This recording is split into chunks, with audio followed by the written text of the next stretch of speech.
മൂന്നാം വാരത്തിനും റെക്കോർഡ് കളക്ഷനുമായിട്ട് ധനുഷ് ചിത്രം Kubera. Hello friends, എല്ലാവർക്കും മൂവി ടോക്സ് അറിവിൻ്റെ പുതിയൊരു വീഡിയോ ഇട്ട് സാധാ. അപ്പം ഇന്നത്തെ വീഡിയോ ഭാഗത്ത് നമ്മൾ പങ്കുവെക്കാൻ പോകുന്നത് കുബേര എന്ന് പറയുന്ന ഏറ്റവും പുതിയ തെലുങ്ക് ചിത്രത്തിൻ്റെ ആദ്യ 16 ദിവസത്തെ വേൾഡ് വൈഡ് കളക്ഷൻ റിപ്പോർട്ടാണ്. വീഡിയോ ആദ്യമായിട്ട് കാണുന്ന സുഹൃത്തുക്കളാണെങ്കിൽ ഏറ്റവും പുതിയ സിനിമാ വിശേഷങ്ങൾക്കായിട്ട് ഇപ്പോൾ തന്നെ ചാനൽ സബ്സ്ക്രൈബ് ചെയ്ത് നോക്കുക.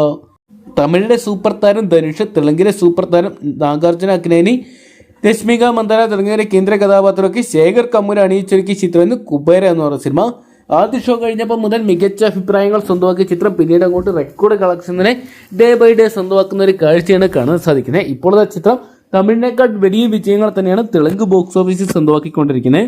ഇപ്പോഴത്തെ ചിത്രത്തിന്റെ 16ാം ദിവസമായിട്ടുള്ള ഇന്നത്തെ തെലുങ്ക് കളക്ഷൻ റിപ്പോർട്ടുകൾ പുറത്തു വരുമ്പോൾ ചിത്രം 1,14,00,000 രൂപയാണ് മൂന്നാം ആഴ്ചയിൽ സ്വന്തമാക്കിയിരിക്കുന്നത്. കണ്ണപ്പ എന്ന് പറയുന്ന സിനിമയായിട്ട് കമ്പയർ ചെയ്യുമ്പോൾ തന്നെ ചിത്രം വലിയൊരു വിജയമാണെന്ന് ഉറപ്പിക്കാം.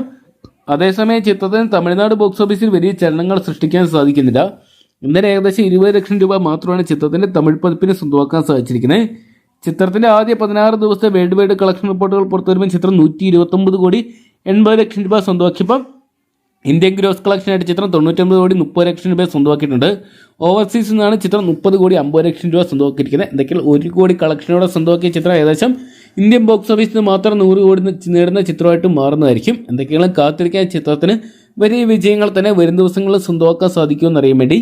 അപ്പോൾ കുബേര എന്ന് പറയുന്ന ധനുഷ് ചിത്രം നിങ്ങളും കണ്ടിട്ടുണ്ടെങ്കിൽ സിനിമയെക്കുറിച്ചുള്ള നിങ്ങളുടെ വലിയ അഭിപ്രായങ്ങൾ കമൻറ്റ് ബോക്സിൽ പങ്കുവെക്കുക. വീഡിയോ ഇഷ്ടപ്പെട്ടെങ്കിൽ ലൈക്ക് ചെയ്യാനും ഷെയർ ചെയ്യാനും ചാനൽ സബ്സ്ക്രൈബ് ചെയ്യാനും മറക്കണ്ട.